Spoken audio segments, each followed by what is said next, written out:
Hello வணக்கம், இது உங்கள் சிவி ஜோன். எல்லாரும் எப்படி இருக்கீங்க? இன்னைக்கு பார்த்தீங்கன்னா விஜய் சேதுபதி அவருடைய எபிசோடில் நிறைய சம்பவங்கள் நடந்துச்சு. ஆனால் எல்லா விஷயங்கள் மாறினாலும் விஜய் சேதுபதி விஜய் பார்வதியை கலாய்க்கிற விஷயங்கள் மட்டும் மாறவே மாறாது. சரிங்களா? அது வந்துட்டு அவங்க என்ன நல்லது பண்ணாலும் சரி, அவங்க என்ன எதிர்பார்க்குறாங்கன்னு நினைக்கிறேன்னா, அவங்க மறுபடியும் பேக் டு ஃபார்ம் முதல் மாதிரியே வந்து கத்தணும்னு எதிர்பார்க்குறாங்களான்னு தெரியல.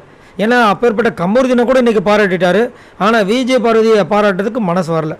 சரிங்களா? இப்போ என்னென்னா கடைசியாக வந்துட்டு சண்டை வருது. ஏன் சண்டை வருதுன்னா, பிரஜன் வந்து ஒரு பெரிய விஷயத்தை வந்துட்டு எஃப்ஜேக்கு எதிராக பேசியிருப்பார் ஃபேமிலியை பற்றி அப்படின்ற மாதிரி ஒரு விஷயத்தை வந்துட்டு அங்கே சொல்லிட்டாரு. இப்போ வந்துட்டு இவங்க பண்ணுற வேலைக்கு பேர் என்ன? கோழி முட்டுற வேலை தானே. அவருக்கும் தெரியாது, இவர் பேசுகிற விஷயங்கள் தெரியாது. இப்போ நான் என்ன சொல்ல வரேன்னா, எத்தனையோ பிக் பாஸ் சீசன்ஸில் நிறைய பேர் நிறைய விதமான விஷயங்கள் பேசியிருக்காங்க. இந்த அளவுக்கு அப்பட்டமாக சொல்லி இந்த மாதிரி இவ்வளோ பெருசாக ஆக்கினது கிடையாது. ஆனால் இந்த விஷயத்தை பர்டிகுலராக ஏன் பிரஜனுக்கு அகெயின்ஸ்டாக அவங்க பண்ணாங்கன்னு எனக்கு சத்தியமாக புரியல. ஏன்னா பிரதீப் சீசன்லாம் பார்த்திங்கன்னா ரொம்ப கேவலமான பச்சையான வார்த்தைகளெல்லாம் வந்துட்டு பூர்ணிமா, மாயா எல்லாருமே யூஸ் பண்ணியிருப்பாங்க அகெயின்ஸ்டாக ஒரு பர்சனுக்கோ இல்லை நிறைய பேருக்கு. சரிங்களா? ஆனால் அதெல்லாம் வெளியே வரவே இல்லை. இப்போ இந்த ஒரு விஷயத்தை ஏன் இவ்வளோ பூதாகரமாக வெடிக்க வச்சாங்கன்னு தெரியல. இப்போ உண்மையிலே யார் கோழி முட்டுறது எனக்கு சத்தியமாக புரியல. இப்போ வந்துட்டு பார்த்தீங்கன்னா அந்த நேரத்தில் வந்து எஃப்ஜே வந்துட்டு அப்படியே கொஞ்சம் துள்ளுற மாதிரி பண்ணியிருப்பார். வாயில் அசிங்கமான ஒரு வார்த்தை சொல்லியிருப்பார். அப்போ விஜய் சேதுபதி கேட்டிருப்பார், விக்ரம் என்னாச்சு அப்படின்னு. இல்லை எஃப்ஜே அப்படின்போது இந்த பக்கம் விஜய் பார்வதி சொல்லிடுவாங்க, துள்ளுறான் சார் அப்படின்னு. உடனே எல்லாருமே அந்த பொண்ணு மேலே பாஞ்சிருப்பாங்க. அந்த சேதுபதி அவங்களுடைய எபிசோட் முடிஞ்ச உடனே பார்த்தீங்கன்னா எஃப்ஜேக்கும் பார்வதிக்கும் செம்மையாக முட்டிக்கும்.